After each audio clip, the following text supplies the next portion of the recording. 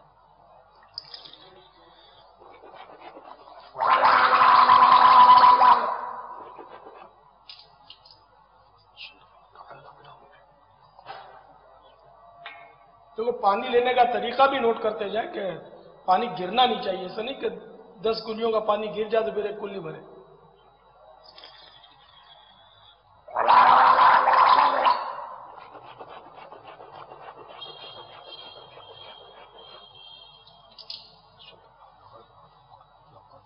الحمدللہ 3 کلیاں ہو گئی. چلو بھرتے وقت یہ خیال رکھنا ہے سیدھے ہاتھ سے چلو لینا ہے اور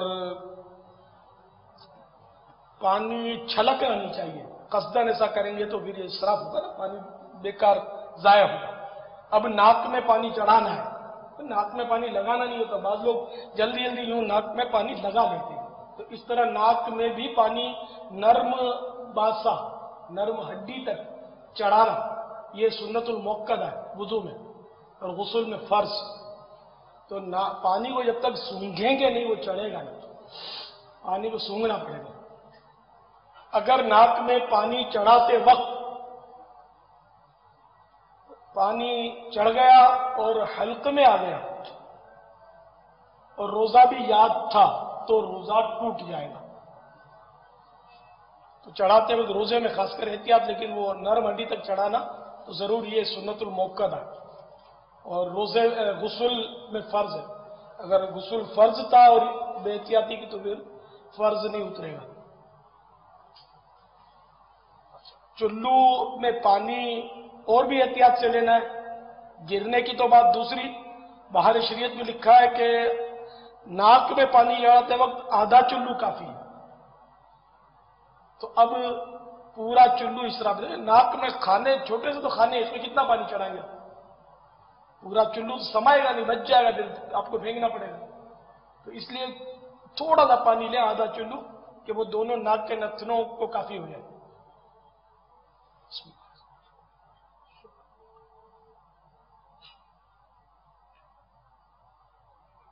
دیکھیے اتنا پانی کافی ہے, تھوڑا سا.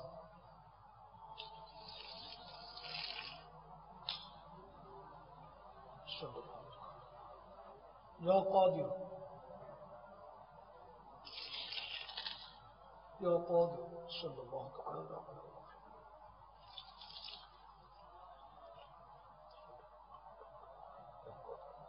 اب الٹے ہاتھ سے ناک سنکنا ہے اور پھر چھوٹی انگلی ناک میں دونوں نتنوں میں گھمانی ہے.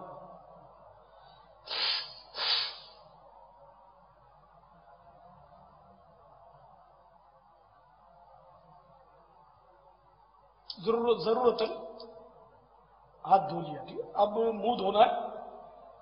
منہ یہ جہاں سے قدرتی طور پر بال جمنے شروع ہوتے ہیں, یہاں سے یہاں آپ اپنی تھوڑی پر ہاتھ رکھیں گے تو یہاں تھوڑا سا آپ کو ہڈی نظر آئے گی جو تھوڑا سا مطلب میں نے گڑا سا پڑتا ہے.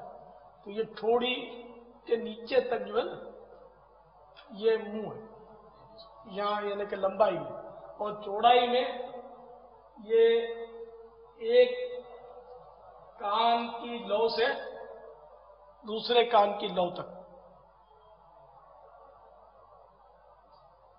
یہ سارا منہ. یہ منہ دھونے میں یہ حصہ جو ہے اگر احتیاط نہیں کی جائے تو اکثر سوکھا رہ جاتا ہے, اور یہ حصہ دھونا فرض ہے. اس کو کان پٹی کہتے ہیں.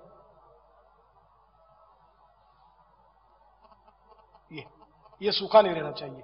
اور خالی گیلا ہونا کافی نہیں ہے, ہر جگہ سے 2 قطرے بہنا فرض ہے وضو کا.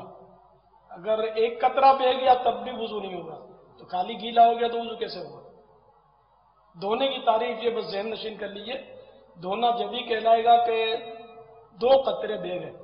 اب 2 کے 10 بھی بہ گئے تو وہ دھونا ہی کہلائے گا, لیکن کم از کم 2 قطرے بہنا ضروری ہے. مستحب یہ ہے کہ ایک ہی چلو میں پورا منہ کا جو رقبہ میں نے عرض کیا وہ دھل جائے.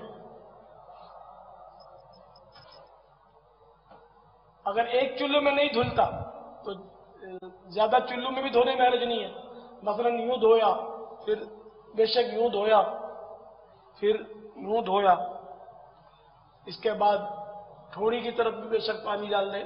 اب اطمینان ہو گیا جب، تو اب یہ ایک بار دھلا، پھر اسی طرح دوسری بار، اسی طرح تیسری بار، تو یہ 3 بار دھلے گا. 3 بار دھلنا کہلائے گا. بظاہر تو 12 بار ہوا، لیکن یہ 3 بار ہی کہلائے گا کہ جب تک اطمینان نہیں ہوا تو وہ ایک ہی بار وہ دھلنے میں آئے گا.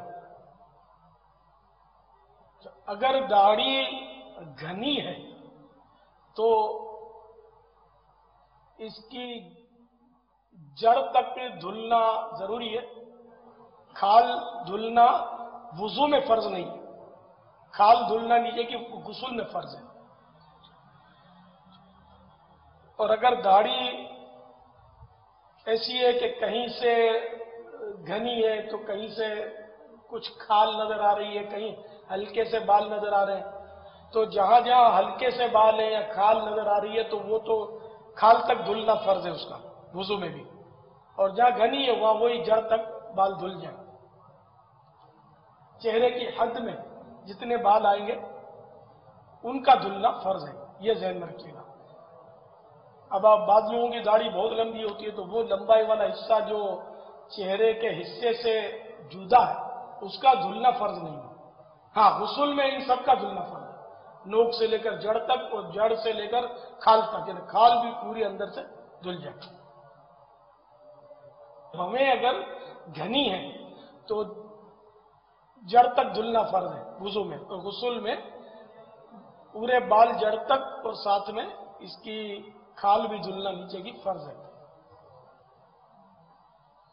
اسی طرح مونچھوں کا مسئلہ، اور پلکیں جو ہے وہ جڑ سے لے کر نوک تک پوری دھلیں. آنکھوں میں اندر کے حصے میں پانی بہانا نہ وضو میں فرض ہے نہ غسل میں. البتہ آنکھیں اگر آہستہ سے جب بند کرتے ہیں جیسے میں نے بند کی ہے تو اب ایک باریک سی لکیر رہ جاتی ہے، اس کا وضو میں دھلنا فرض ہے. اسی طرح منہ جو ہم عادتاً بند کرتے ہیں، جیسے اس وقت میں کرتا ہوں بند،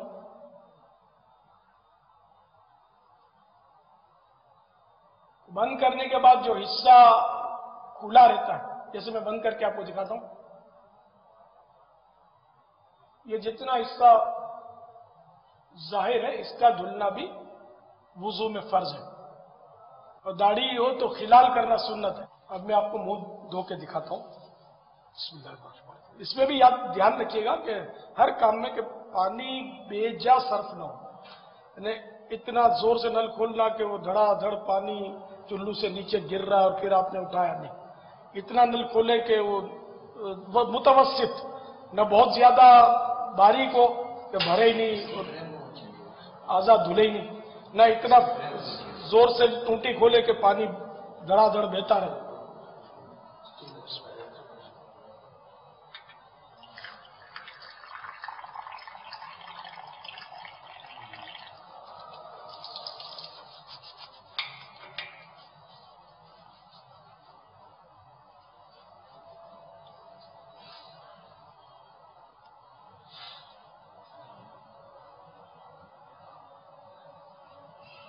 میرا منہ ایک چلو میں نہیں دھل پایا اور نہیں دھل پاتا، داڑھی میری گھنی ہے، تو اس لیے میں سائڈوں پر بھی دھوؤں گا.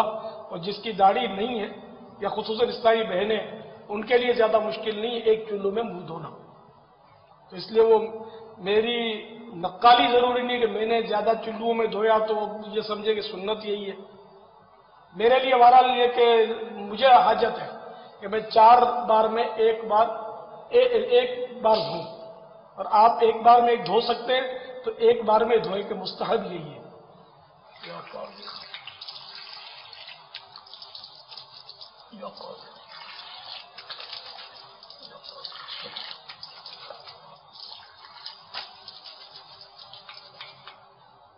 یہ خلال بھی سنت ہے، داڑھی رکھنے والوں کو یہ سنت میں نصیب ہو جاتی ہے. آزاد دھونے کے بعد اس کے پانی کے قطرے ٹپکا دینا مستحب ہے. کپڑوں کو بچانا چاہیے جتنا ہو سکے، مستحب یہی ہے کہ کپڑوں پر وضو کا پانی نہ ٹپکے. اب ہاتھ دھونے کی باری ہے۔ ہاتھ دھونے کا طریقہ یہ ہے، انگلیوں سے شروع کریں اور کونی سمیت، اور افضل ہے کہ آدھے بازو تک دھوئیں۔ کونی سمیت تو فرض ہے، کونی تک فرض ہے، اور آدھے بازو تک مستحب ہے، اور 3 بار سنت۔ تو یہ اس طرح دھوئیں گے تو یہ ایک بار ہو گیا۔ پھر یوں کریں گے تو دوبارہ ہو گیا، مگر یوں نہ کریں کہ ہر بار انگلیوں سے شروع کرنا مستحب ہے۔ یہ اس طرح یہ ہاتھ پھیرتے جانا بھی مستحب ہے، یہ 2 بار ہو گیا۔ پھر انگلیوں سے شروع کر کے یہ 3 بار۔ یہ کب ہے کہ جب پانی رک رک کر مطلب آپ دھو رہے ہیں، اور اگر نل کے نیچے رکھ کر دھو رہے ہیں تو اب اس کی تسلیس کا طریقہ یہ نہیں ہے کہ آپ 3 بار جس طرح میں نے بتایا اس طرح دھوئیں، بلکہ اس کا طریقہ یہ ہے کہ آپ اتنی دیر پانی میں ہاتھ نل کی دھار کے نیچے رکھیں کہ جتنی دیر میں 3 بار دھل جائے۔ اس کو زیادہ دیر نہیں لگتی 3 بار دھلنے کو، آپ ہاتھ پھرتے رہیں گے انشاءاللہ دھل جائے گا۔ میں آپ کو عملی طریقہ دکھا دیتا ہوں، غور سے دیکھیے۔ بسم اللہ الرحمن الرحیم۔ انگلیوں سے شروع کروں گا اور اس کو میں انشاءاللہ اس طرح، وہ آپ کو لگے گا کہ میں نے 1 بار دھویا، لیکن وہ 3 بار دھلنے تک انشاءاللہ میں وہ اس کو پانی کے نیچے رکھوں گا۔ بسم اللہ الرحمن الرحیم۔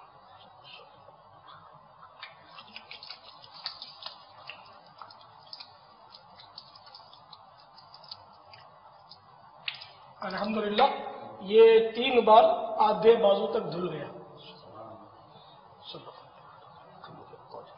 اب الٹا ہاتھ بھی اسی طرح دھونا ہے۔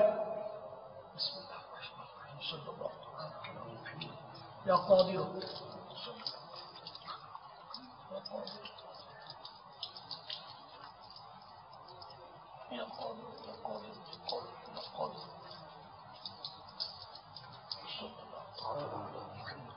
یا قادر، یہ مستحب ہے کہ اس کے پانی کے قطرے ٹپکا دیے جائیں، کہ بعض لوگ ہاتھ دھونے کے بعد اس طرح چلو میں پانی لے کر پھر اس طرح 3 بار کرتے ہیں، ہاتھ دھونے کے بعد کرتے ہیں۔ یہ طریقہ بالکل غلط ہے، اس کا کوئی سنت سے تعلق نہیں، ہاتھ دھونے کے بعد کرنا، اور پانی بھی اس سے اسراف ہی ہوگا، ہاتھ تو دھل ہی چکے، اب اس کے معنی کچھ بھی نہیں ہے۔ اب اگر ہاتھ سوکھ گئے تو تھوڑا سا پانی لے کر ہاتھوں کو تر کر لیجئے اور مسح کرنا ہے۔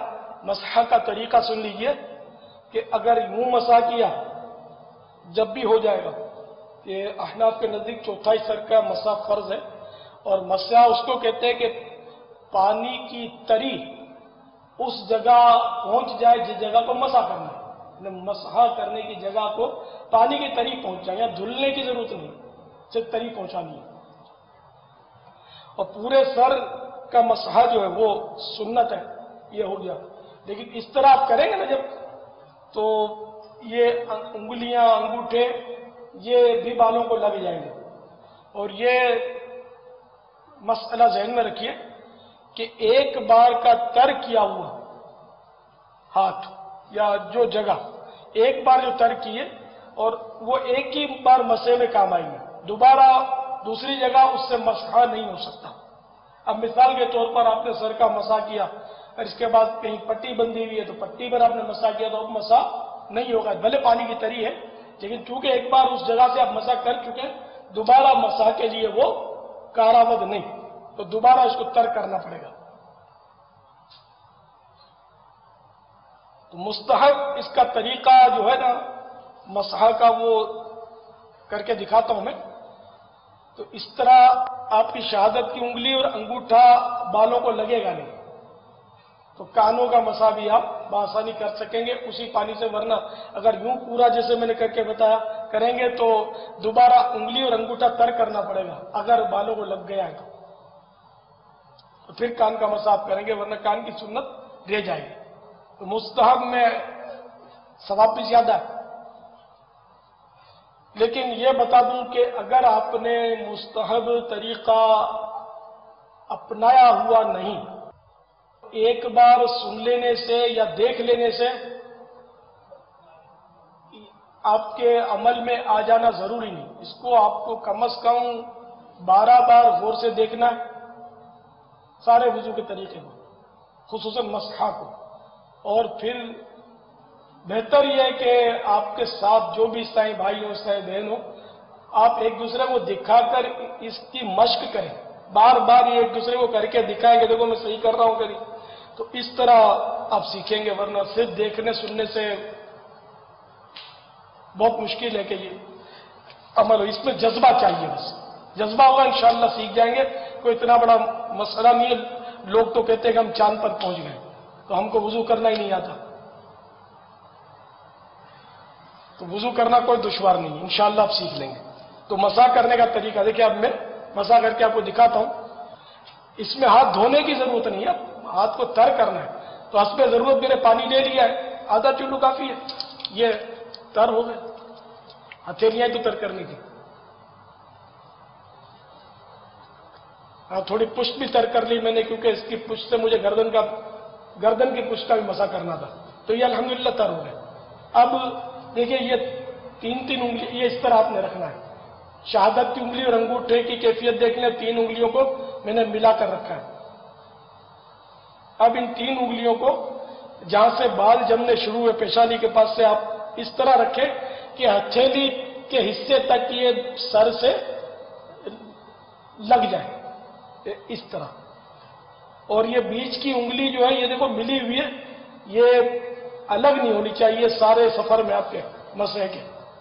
اب یہ میں نے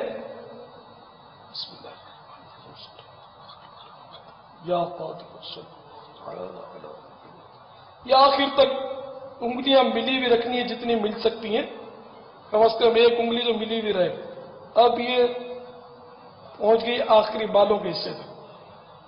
اب آپ نے پلٹنا ہے. یہ بھی بیچ کے سر کا مسا ہوا ہے، ابھی جوانب یعنی سائڈیں باقی ہیں.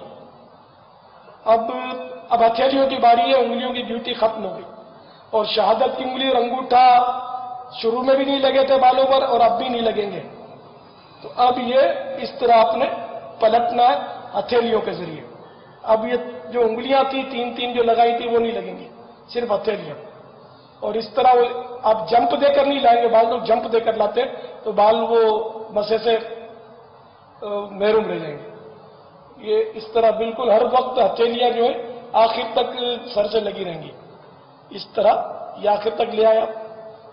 اب یہ ہو گیا سر کا مسا.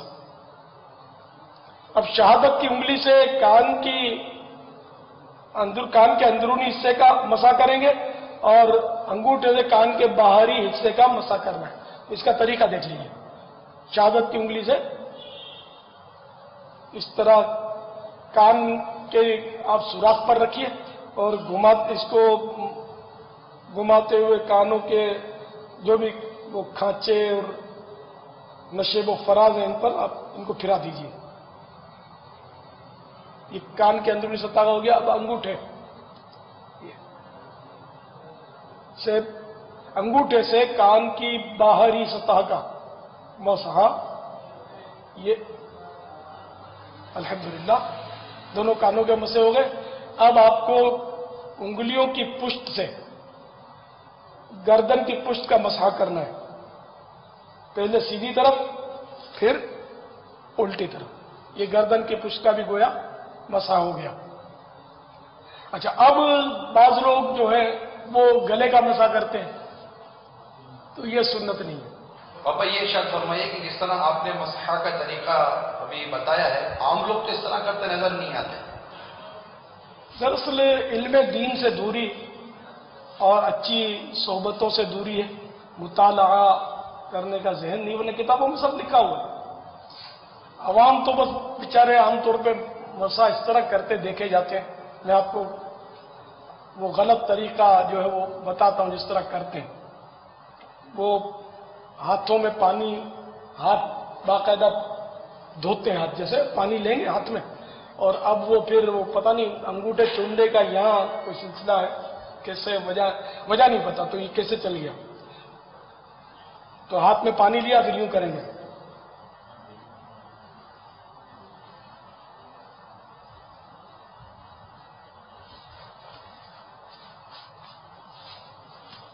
عوام یوں کہتے ہیں، یہ بالکل یعنی کہ غیر سنت کے مطابق نہیں ہے۔ تو میں نے جو عرض کیا وہ سنت بھی ہے اس میں اور مستحب بھی اس میں آ گئے۔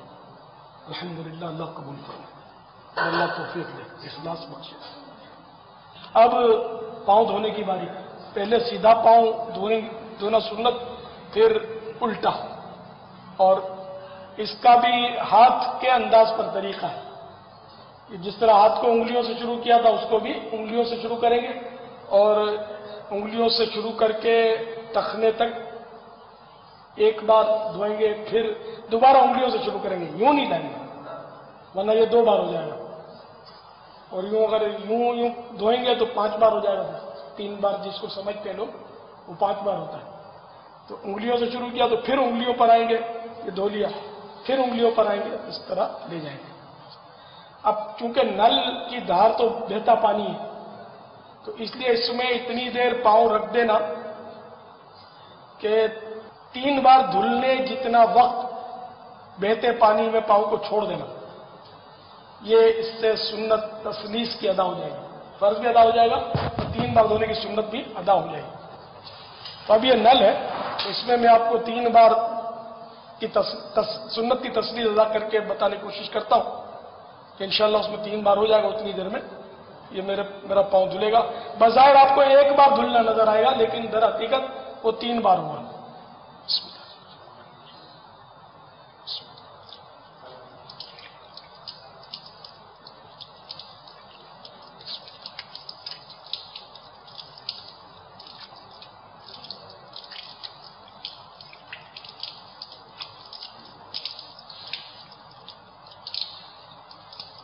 اور آدھی پنڈلی تک دھونا جو ہے یہ مستحب ہے، تو میں آدھی پنڈلی تک لے جاتا ہوں۔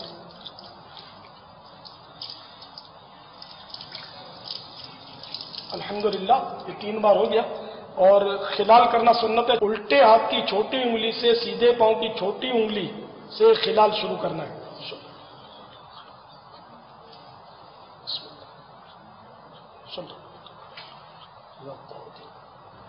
یہ خلال بھی ہو گیا۔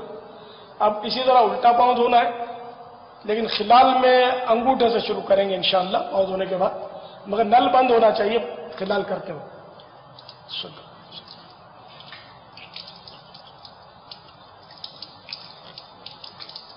دیکھو یہ انگلیوں کے تلوے جو ہے نا، اس کے انگلیوں کے جوڑ، اس کو پورے وغیرہ بولتے ہیں، اس کی دھاریاں سردیوں میں زیادہ تر سوکھی رہنے کا امکان رہتا ہے، تو اس لیے دھاریوں میں پانی بہت احتیاط سے بہانا ہوگا۔ یہ انگلیوں کو بھی کشادہ کر کر کے ان کے بیچ میں پانی ڈالنا ہوگا۔ سردی میں بھی گرمی میں بھی فرض ہے دھونا ان حصوں کا بھی۔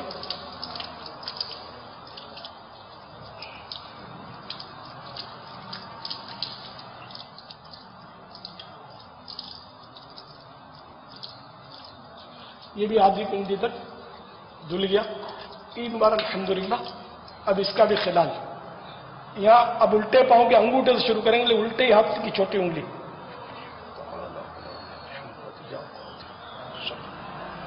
الحمدللہ دونوں پاؤں دھل گئے۔ اب آسمان کی طرف نظر اٹھا کر کلمہ شہادت پڑھیں گے، اور جو آسمان کی طرف نظر اٹھا کر کلمہ شہادت پڑھتا ہے اس کے لیے جنت کے 8 دروازے کھل جاتے ہیں۔